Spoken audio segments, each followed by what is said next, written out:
Hello বন্ধুরা, তোমরা সবাই কেমন আছো? তো আজকে নতুন বছরে সবাইকে কিন্তু হ্যাপি নিউ ইয়ার জানিয়ে আমার ভিডিওটা শুরু করছি। ধুরা একজন কাস্টমার আমাকে এসে বলছে যে আমাকে একটা মন্দিরের চূড়ার মতো পিঠের ডিজাইন বানিয়ে দিতে পারবে। তো আমি বললাম মন্দিরের চূড়ার মতো বলতে, তো আমাকে হাত দিয়ে দেখিয়ে দিচ্ছিল। তো আমি তখন ড্রয়িং এঁকে বললাম ঠিক এরকম করবো। তো বললো হ্যাঁ। তো চলো আজকে তোমাদের আমি মন্দিরের চূড়ার মতো পিঠের ডিজাইনটা শেয়ার করছি, একদম মাপসহ তোমাদেরকে দেখিয়ে দেব। দেখো এটা কিন্তু একটা 36 সাইজের মাপের পিঠের কাটিং হবে। তো আমি দেখাচ্ছি, দেখো এই লম্বাই কিন্তু তোমরা 15তে মাপ নেবে। আমি মাপটা আজ দেখিয়ে দিচ্ছি। এবার এই দিকে কিন্তু 7-এ পয়েন্ট করবে, যেহেতু এটা 36 সাইজ হচ্ছে।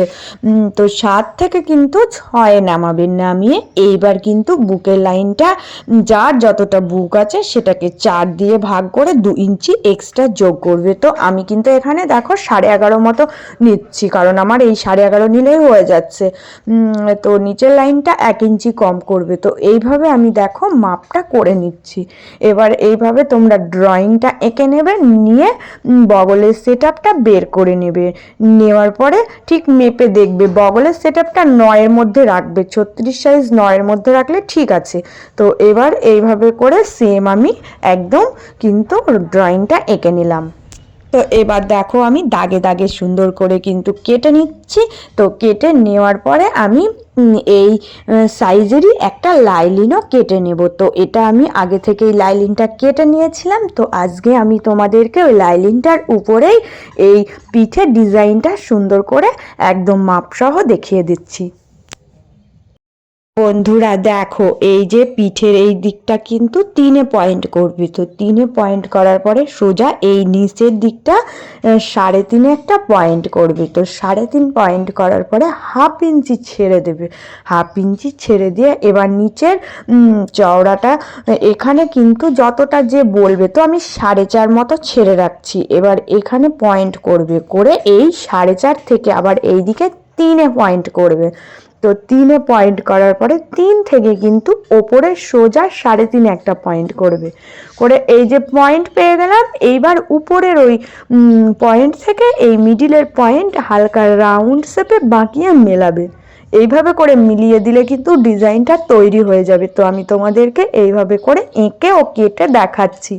এবার দেখো উপরে যে পয়েন্টগুলো আমি করে রেখেছিলাম, তো এই পয়েন্টটা থেকে এখানে মিলিয়ে দিচ্ছি। দেওয়ার পরে এটা কিন্তু একটা এয়ার হাস্টেস পিঠের মতন হচ্ছে, বাট এখানে ফিতে হবে। তো এটা ফিতে দিয়ে অ্যাটাচ করব। তো এইভাবে এটাও দাগটা টেনে নিচ্ছি। নেওয়ার পরে এবার সেম মাপ করে আমি পুরো দাগে দাগে দাগে দাগে কাটিংগুলো করে দেব। তো পরিষ্কারভাবে দেখো দাগ এঁকে নিয়ে আমি কাটিংটা করে নিচ্ছি। কাটিংটা করা হয়ে গেলে এই লাইলিনটাই আমি কিন্তু বসিয়ে মেন ফেব্রিকটা কেটে নেব। তো লাইলিন যখন কাটিং করি তখন আমি লাইলিনের ওপরেই মানে ডিজাইনটা তৈরি করে নিই, তাহলে একটু সুবিধা হয়। তো এবার দেখো দুটোই আমি কেটে রেডি করে তোমাদেরকে একটু সেলাই করেও দেখিয়ে দিচ্ছি। তো আমার কিন্তু ফিতে লাগবে দুটো। তো ফিতের মাপটা আজকে আমি তোমাদেরকে একটু বলে দিচ্ছি। তো 20 ইঞ্চি রাখবে। যদি একটু বড় ফিতে চাও তাহলে 22 থেকে 24 ইঞ্চি, না হলে নর্মালের ওপরে ফিতে হলে 20 ইঞ্চি রাখলেই যথেষ্ট। তো 20 ইঞ্চি মাপ করে দেখো আমি দুটো ফিতে কেটে নিয়েছি। তো এই ফিতে দুটো আমি অ্যাটাচ করব। বা তোমাদের আজকে আমি একটা টেকনিক দেখিয়ে দিচ্ছি। তো দেখো ফার্স্টে মেন ফেব্রিকটা নিয়েছি, তারপরে লাইলিনটা নিলাম। লাইলিনটা নেওয়ার পরে দেখো একটা চাপ সেলাই দিচ্ছি, দিয়ে এটা নর্মালি জয়েন করছি। তো ফিতে যেখানে দেব সেখানে কিন্তু এই যে এই লম্বা করে দেখো যে ফিতেটা করেছিলাম, এই ফিতের পয়েন্টে আমি ভিতরের দিকে দিয়ে দিচ্ছি। তো ভিতরের দিকে দিয়ে একসাথেই কিন্তু আমি সেলাইটা করে নিচ্ছি। তো দেখো সুন্দরভাবে চাপ সেলাই দিয়ে নিচ্ছি। দেওয়ার পরে এইভাবে কিন্তু এই দিকের ফিতেটাও সেমভাবে জয়েন করে নেব, তাহলে কিন্তু ফিতেটা একই সাথে সেট হয়ে গেল, আর কোনো সুতো বা ফুফি দেখা যাবে না, সুন্দরভাবে সেটিং হয়ে যাবে। তো তোমাদেরকে আমি উল্টিয়ে দেখাচ্ছি। এবার দেখো আমি কিন্তু প্রত্যেকটা জায়গায় ছোট ছোট ছোট ছোট করে কাট লাগাবো। তো কাটিং লাগিয়ে দেওয়ার পরে সোজা করে দেখাচ্ছি। তো সোজাটা করে নেবে, ফিতে দুটো টান দিলেই কিন্তু সোজা হয়ে যাচ্ছে। তো আমার কিন্তু একদম সুন্দরভাবে সোজা হয়ে গেছে। এবার এটাকে সুন্দর করে একটু নখ দিয়ে চেপে সেট আপ করে দেবে। সেট আপ করা হয়ে গেলে এর উপর দিয়ে একটা সুন্দর করে চাপ সেলাই দিয়ে এটা সেটিংসটা করে নেবে। তো তাহলে কিন্তু সুন্দরভাবে হয়ে যাবে। তো একটা চাপ সেলাই দিলেই কিন্তু এটা সুন্দরভাবে সেটিংস হয়ে যাবে। তো আজকে আমি তোমাদের এই টিপসটাও দেখিয়ে দিলাম। এবার দেখো আমি পুরো ডিজাইনটা তোমাদের দেখাচ্ছি। তো এরকম বেরিয়েছে। তো এই দেখো কেমন লাগছে।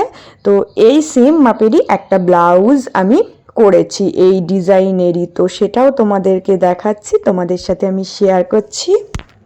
তো দেখো আরও একটা আমি বানিয়ে নিয়েছি। এই ব্লাউজের ডিজাইনটাও কেমন হয়েছে তোমরা একটু বলবে। তো দেখো লটকন ফুলগুলো একটু করে দিয়েছি সুন্দর করে। তো তোমাদের সাথে আমি অন্য ভিডিওতে আবারও অন্য ডিজাইন শেয়ার করব, আরও লটকন ফুলের ডিজাইনও শেয়ার করব।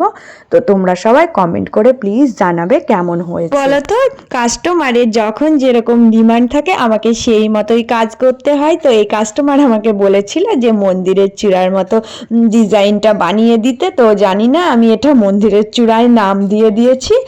তো তোমাদের কেমন লেগেছে তোমরা প্লিজ সবাই জানাবে। আর যারা পুরনো বন্ধু তাদের অসংখ্য অসংখ্য ধন্যবাদ।